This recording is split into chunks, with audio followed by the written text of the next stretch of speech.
There's a Japanese tank, little tank called the Hargo. They didn't build many tanks, they weren't very good. This has got a little refinement. Around the back of the tank, there's a funny looking rivet.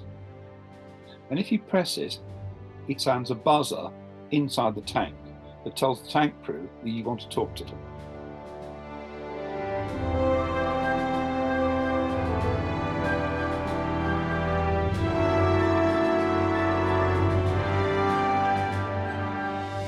Hello and welcome to another episode of History Undone, Myth-busting. I'm James Hanson. Every episode we're going to choose a moment from history or a historical figure, and I'll sit down with one of our experts to talk through some of the most common things that people get wrong. And we'll also cover one or two things you might not know. Now today we're discussing some of the tanks used in the Second World War, and who else could we speak to than historian, researcher at the Tank Museum, regular guest here on History Undone, Chris Copson. Chris, always a pleasure. Obviously, you love tanks. Why do you think there are so many myths about them? Hello, James. I think they're just sort of grown up over the years, if I'm honest. You get a tank on the battlefield, something like the Tiger, and it generates its own sort of backstory. Really, it is big, it is tough, it's powerful.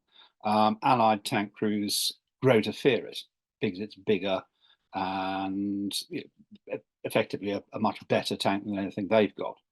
And then, soldiers tell stories, the stories come home, the stories get magnified. And that's the way, along with things like war films and books, that the whole sort of mythology of tanks actually grows. And of course, it's had a few years to do some growing, and it's still carrying on. Hopefully, we are starting to correct some of those myths, thus the myths. But there are an awful lot to be corrected, I'm afraid. And Chris, through your work at the Tank Museum, you probably hear some of these myths all the time. How often do visitors come to you and repeat some of these myths that have grown over the years about various different tanks? Oh, all the time. People's conception of tanks is sometimes a long way from the truth, and it's founded on what they've seen in the cinema, what they've read, the stories they've heard tell. And as I said, one of our main priorities in life is to actually put the record straight a bit, and really sort of look objectively, first at the technology, the actual tanks themselves, and then the way they're used, the crews, the human side of things, because that obviously has a great effect on what is happening on the battlefield. But I think it is the drama of battle, really, because a battlefield is a place where appalling things happen.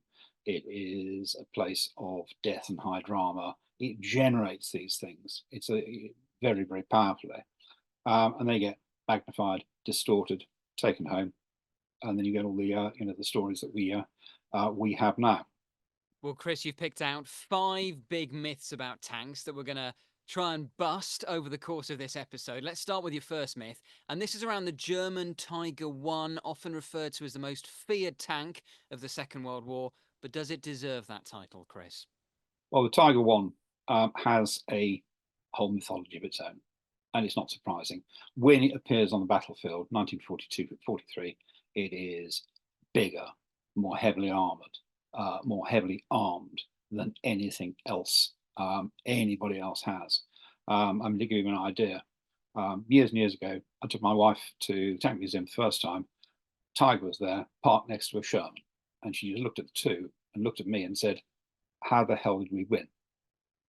And that's the thing. It's when you stand next to it, it's a big lump of solid power that you're looking at. As to, yes, other tank crews, Allied tank crews, Russian, US, British tank crews did fear it.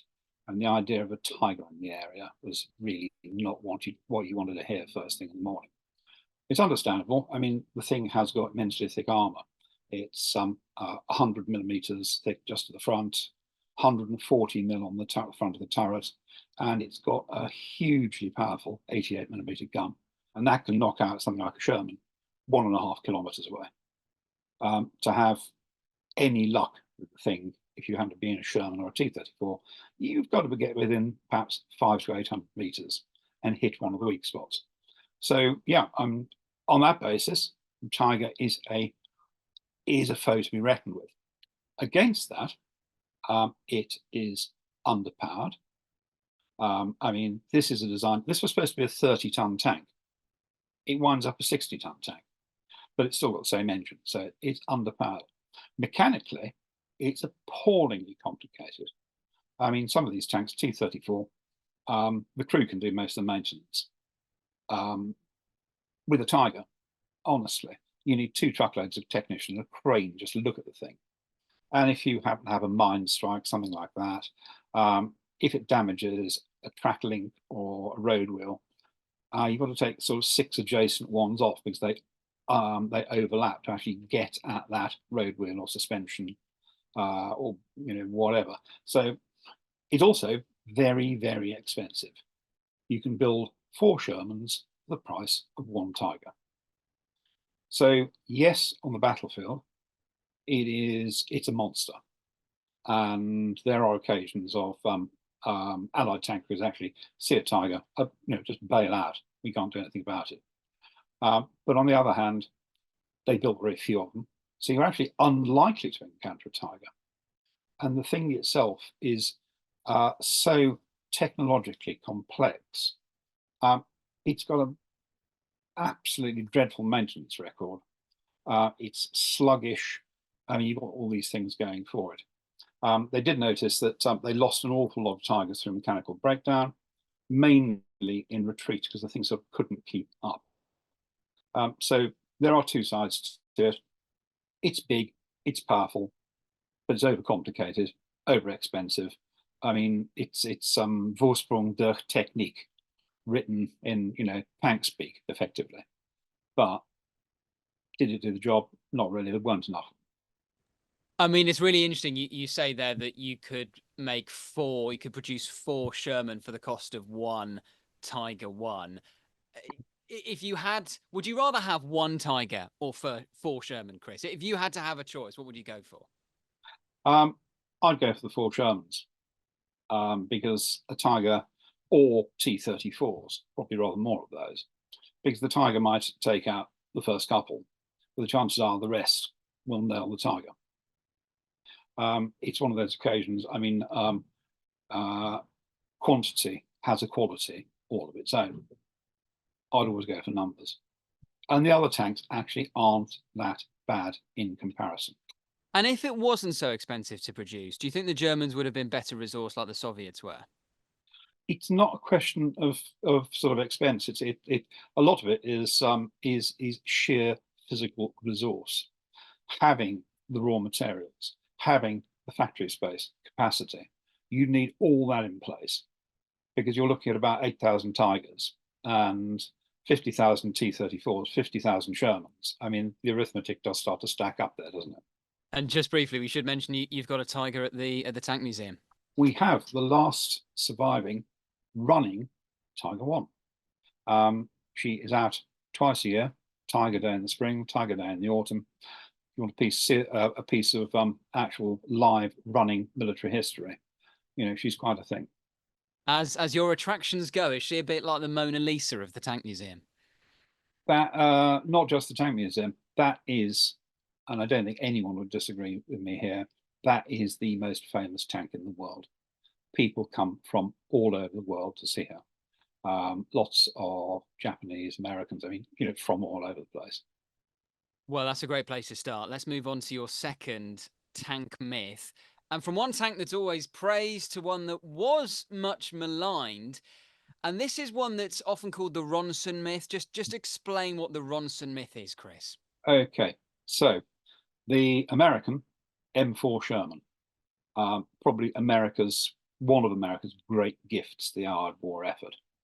It is capable of being produced in huge numbers, a mass of different factories. I mean, there isn't just one Sherman, there are quite a number of varieties. This thing has 5 different types of hull, whether they're cast or welded, 5 different engines. It's turned out by Ford, turned out by Chrysler, turned out by General Motors. The massive American automobile industry turns its talents to war production, and Sherman is the result. But there is this legend that has grown. The Sherman was underarmed, and Ronson, it lights first time every time, as in hit a Sherman, it bursts into flames. Now, take that apart a bit. Well, this is a tank that's actually produced.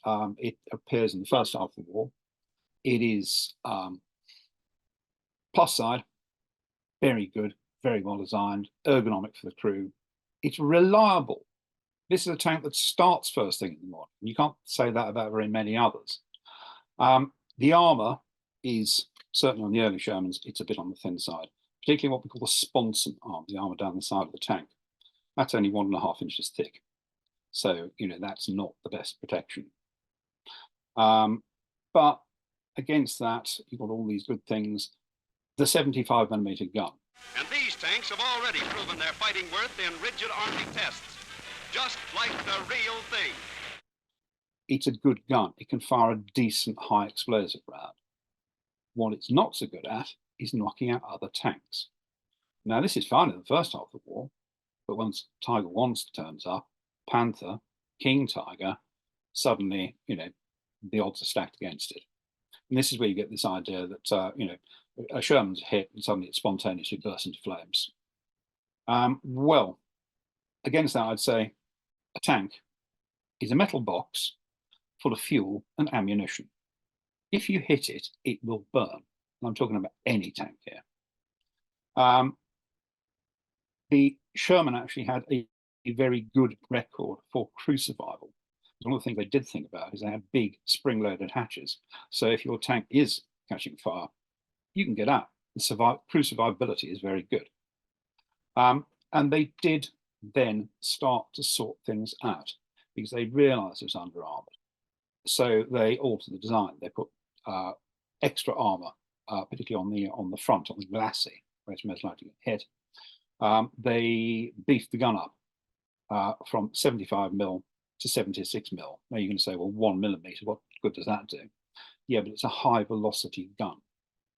And that levels the playing field when it comes to taking on something like a Panther. The other thing is they realized that, yes, there was a fire problem. The ammunition, I mean, the trouble with tank crew is tank crew love ammunition. There's a few extra rounds going, yeah, give them here. We'll cram them in somewhere. So you've got rounds all around the turret, all around the hull. They moved the majority of the ammunition down into what's called wet stowage. And those are boxes surrounded by water. And that decreases the likelihood of fire if the tank is hit. So they did solve those problems. But the clincher, the reason the Ronson myth is complete nonsense, Ronson is a cigarette lighter, as you know. And that slogan, lights first time, every time, wasn't originated until 1955. So there is no chance that a wartime tank crew will be referring to their M4 Sherman as a Ronson. Well, there we go. Comprehensively busted that myth. I mean, but I suppose there is a point, is there not, Chris? Maybe there's a grain of truth. I mean, you say they were maybe disproportionately likely to catch fire to begin with, and then those issues were addressed. So can you see to an extent where this myth comes from? Yeah, I can do, but I think it was overstated. I mean, the Sherman was fundamentally a good tank. British tank crews thought it was the best thing since sliced bread when they got hold of the things around about the time of El Alamein. And it's available in numbers. We're knocking a few thousand Churchills out, a few thousand Cromwells, just about 50,000 Shermans produced by the might of the US automobile and locomotive industry. Well, let's move on to tank myth number 3. And this isn't about a tank itself, but one of its commanders, Chris. Who was Michael Vitman, and why was he not actually the greatest tank commander of the Second World War? Right. Well, this, again, is a character, a huge amount of mythologies growing up about Hauptsturmführer Michael Vitman and his career, and also his death. There's even controversy about that. And he was an SS tank commander, primarily a Tiger commander. and his record was he'd knocked out 138 tanks, 138 tank kills, and about the same number of anti-tank guns. Now that is a hell of a lot. He'd done that over the course of a bit over 2.5 years, because he'd been fighting on the Eastern Front. But was there anyone else who did better? Well, Vitman is immensely famous, and a lot of it Nazi propaganda at the time. He had the Knight's Cross, the Reuterkreuz, around his neck. His gunner, a guy called Balthasar Voll, had the same. His face was on the front of Signal, the German troops magazine, all the time. I think Himmler came to his wedding. I mean, this is a guy that they were using for publicity. He was doubtless a very good tank commander. He's been accused of being a bit of a gong hunter, dashing in to score kills when perhaps he shouldn't have done. But he is very, very successful. That's him. But there is another guy, as US Staff Sergeant Lafayette G. Hall. Now, this guy is a Sherman tank commander, and his military career, he's only in combat for something like, memory serves, 21 days over the course of about 8 months. But he knocks out 258 vehicles of all sorts. Now, if you calculate the time difference, he's racked a lot up ahead of Vitman there, because an awful lot of those are actually tanks. But there is something else, and that's the disparity between the two vehicles. Vitman is in a Tiger I. We just talked about that. Massively superior gun, optics, armor. I mean, the odds are stacked very much in his favor. A Tiger, generally speaking, can wipe the battlefield and most of the other things it comes across if it is well commanded, has a good crew. And there's, Vitman was a good tank commander. The M4 Sherman, St. Paul's tank, is inferior to a Tiger, but St. Paul was a very, very good tank tactician. He was able to use his skill, and he got a very good crew behind him, to actually stalk enemy vehicles, knock them out, getting close before firing. I mean, Vitman, he could knock out a tank kilometre and a half away. St. Paul, 500 meters. So that really is a skilled tank commander. Michael Vitman met his death just outside Caen in August 1944, and there's even there are two different claims there to who actually knocked him out. He was one of a Zug of 4 Tigers advancing towards British forces, and his tank and another one were both hit and both knocked out. In fact, it blew the turret off his command tank and killed him and his crew. There's a Canadian unit who were nearby who said they'd done it. We tend to believe the job was done by a British tanker, a guy called Joe Eakins, Northamptonshire Yeomanry. I knew Joe. I knew a war hero. This guy knocked out 3 Tigers in 12 minutes with 5 rounds with a Sherman Firefly, which is an upgunned version of the Sherman. But even in death, you've got this continuing controversy about who actually ended Vitman's career. So do you think, Chris, it's almost the fact that he did die in combat that has made him this legendary figure? Is he almost the James Dean of tank commanders? That's an interesting thought. Perhaps, but then again, you get other aces like Adolf Galland, the Luftwaffe fighter ace, who survived the war, went on to be a technical advisor on the film The Battle of Britain.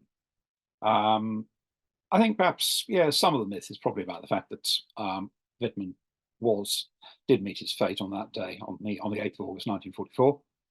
And he had, before that, had a real rampage, just about all wiped out a county of London Yeoman unit. I mean, it sort of established his presence on the Western Front as well as the Eastern Front against the Soviets, where he racked up the majority of his kills. But he is one of those stories that comes down the years, really. A real, I won't say character, but a legend amongst people who are interested in tanks. Let's move on to myth number 4 now. Let's get back to the machines themselves rather than the tank commanders.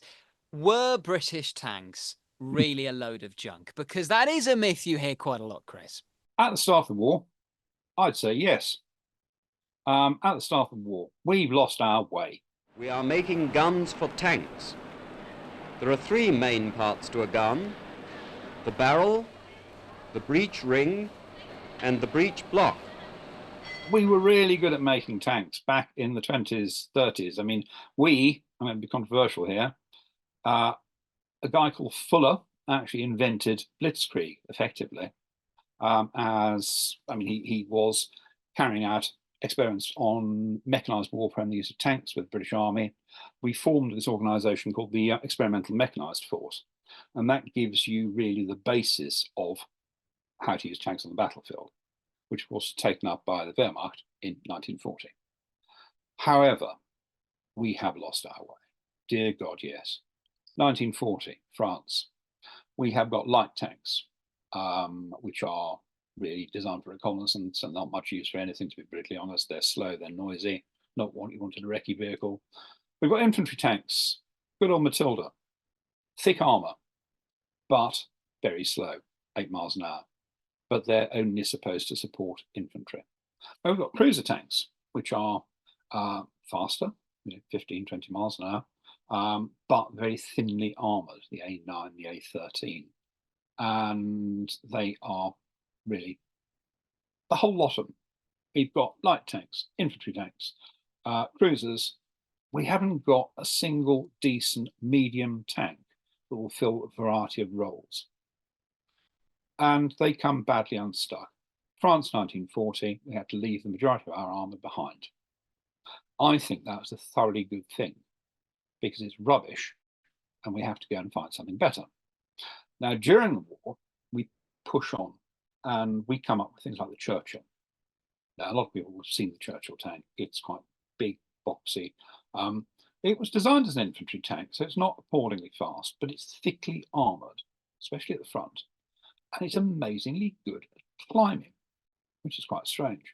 Places like Italy, the Churchill, a lot of Italy, certainly down the spine, is pretty mountainous. The Churchill would go places that nothing other would go. And the opposition are amazed when suddenly a Churchill pops out and opens fire on them. So, the Churchill's got advantages here. And on D-Day, the Churchill was the basis of most of the funnies.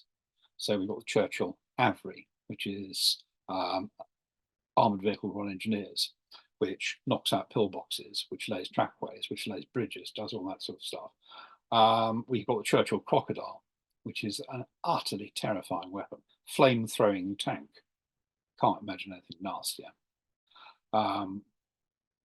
So the Churchill does come into its own, but the British Army is still really relying on a big stock of M4 Shermans that come over here via Lend-Lease. We do get it right in the end. 1944-45, we come up with a tank called Centurion. And Centurion is a world-class tank. Centurion starts off with a 17-pounder gun, then a 20-pounder, then a 105, but it's in service for a good couple of decades. It's the absolute backbone of the British Army. It's so good that just about every foreign army wants to buy Centurion. Massive export success all over the place. It's the first, really, of what we call the universal tanks. And that is a tank that will do just about anything on the battlefield you ask it to. And Centurion is just amazingly good. It's got the Meteor engine in the back, which is descended from the Rolls-Royce Merlin, of course, the Spitfire engine. And it's a cracking good tank in every way. Problem is, it arrives in Germany 5 weeks after the end of the war. Oops. So we get it right. just a bit too late. Now, I've left a few things out there. I've left out the Comets and the Crusaders and Cromwells and things like that. But I mean, certainly at the start of the war, British armour is pretty dreadful. I mean, things like the Matilda do come into their own. The Matilda, I tend to, and it's not as fast, but if you know the A-10 Thunderbolt, that American ground attack aircraft, it's a bit like sitting in one of those because you're sitting in a bathtub of very thick armour. You're a Thunderbolt pilot, and Matilda's a bit like that. In the Western Desert, Matilda is queen of the desert because the armour's so thick. Italian tanks, even the early German tanks, can't knock the thing out. But you know that's a you know a wee light and a weary world as far as British armour at the start of the war goes. It's then a question of actually ramping things up until, as I said, just too late for the end of the war, we come up with a world-class tank, Centurion. So I suppose there is more than a grain of truth in that myth. To begin with, our tanks were pretty rubbish, but by the end we got it right. I suppose it raises the question, Chris, if we had something like the Centurion from 1940 onwards, would that have made much of a difference? If it's all down to numbers there, but I mean, imagining that you got a Centurion in 1940, it'd have wiped the floor with absolutely everything. And I'm including Tiger One in that as well. Wow, makes you think. Okay, let's move on to your fifth and final myth that we're going to bust. We head to the Soviet Union for this one. Was it really the T-34 that won the war, Chris? This is another one of those up to a points, really. The T-34 is a pre-war design, and it has its good points and it has its really bad points. So, first off, numbers. After Operation Barbarossa, I mean, the Soviet Union loses a huge amount of territory. They're shoved back. But because it's a totalitarian state, they're able to uproot all their tank factories, and they actually move them 1,000 kilometers east of the Urals to a place called Chelyabinsk, Tankograd. And they're able to carry on churning out T-34s there. And eventually, and some of these are built after the war because it carries on in service, 75,000 things. So it's good in terms of numbers. It is good in terms of the fact that it's unusual. It's one of the first tanks with sloped armor. Now, why is that important? Well, first off, if armor is sloped, if that is the thickness of armor, if you incline it backwards, it actually increases the line of sight thickness, the amount of metal that an incoming round's got to get through. Good news. It also increases the likelihood of a ricochet. So that's good. It is a bit undergunned to start with. It has a 76mm gun. They do actually replace that with an 85 later in the war. But, you know, it's a good tank and it's available in numbers. It's also very simple, rugged, reliable. I mean, it is tractor mechanics. The crew can do the vast majority of the servicing needed. The gearbox is right in the back. If you open the back of the tank up, the rear plate has got a couple of hinges on the bottom. You take half a dozen bolts out, and the whole back of the tank flaps down. Take the back decks off. There's the gearbox. There is the engine. And the crew can actually change the engine, the gearbox, beg pardon, using the barrel of the gun as a makeshift crane. The engine itself is also very good. It's a Kharkov V12 engine, and you know it's a good piece of kit. It's a diesel, so less fire risk, and it's also got some refinements that you'd only really expect to find in modern diesel engines. Double overhead cam, things like that. So that's all good stuff. Against that, it is an absolutely horrific tank to crew and drive. Normally, tanks are quite light on the steering levers. With the T-34, you actually have to let go one steering lever, grab the other one with both hands, haul back as hard as you can. She might think about going around a corner for you. Only think, mind. Changing gear, the easiest thing to do is to give the gunner a nudge and say, mate, could you kick the gear stick for me? Because he's up above and behind you. So it's a horrific thing to drive. The most And it's uncomfortable inside, vilely uncomfortable. The most precious possession of Soviet tank crew were the tarpaulins they were given to sleep under, because nobody would want to spend the night in that horrible tank. So where are we heading here? Well, it's got all those good things about it. I mean, being able to produce large numbers of them. It's got a tolerable gun. It's got good armor, fairly rugged and reliable. Later in the war, it's really not up to coming up across a Panther or a Tiger I. So Soviet tank tactics are, well, we've got dozens of these things. There's only one of those. Let's rush it, boys. They'll knock a load of us out, but eventually we'll get to within 500 meters and we can have a go at them. So it's like sort of suicidal tactics. So I suppose this is a game of two halves. You've got a tank which is rough but reliable, but able to be produced in large numbers. The crews more or less hate it, and it got an awful lot of Russian tankers killed one way or another. But is it the tank that won World War II? Well, if you think about that, you've got 50,000 T-34s on this side, you've got 50,000 Shermans on this side. In between, you've got the German arms industry knocking out 6,000 of this, 8,000 of that. I mean, it might not have been that amazing as a vehicle, but again, it's down to quantity over quality. Chris, this has been fascinating. Thank you so much for busting those 5 myths about Second World War tanks for us. Before we go, we always like to ask our guest on Myth Busting every week to bring one fact with them that people may not know. What is your lesser known fact about World War II tanks? Now, this is something we love to point out to visitors to the museum. Now, infantry need to communicate with tanks. Most modern tanks, you actually have an infantry telephone on the back. So you walk around to the back of the tank. Don't stand quite right behind it in case they suddenly decide to go backwards. You take the telephone out, you can talk to the tank crew. Japanese in World War II weren't in for telephones, but there's a Japanese tank, little tank called the Hargo. They didn't build many tanks, they weren't very good. This has got a little refinement. Around the back of the tank, there's a funny looking rivet. And if you press it, it sounds a buzzer inside the tank that tells the tank crew that you want to talk to them. That is brilliant. I had no idea about that. Chris, this has been an absolute pleasure. Thank you so much for joining us. Thank you for your time today. And we will be back very soon busting more myths from history. And if there's anything in particular you would like to see us deconstruct, let us know in the comments below. And remember to like this video and subscribe to our channel, History Undone with James Hanson. We'll see you next time. Goodbye.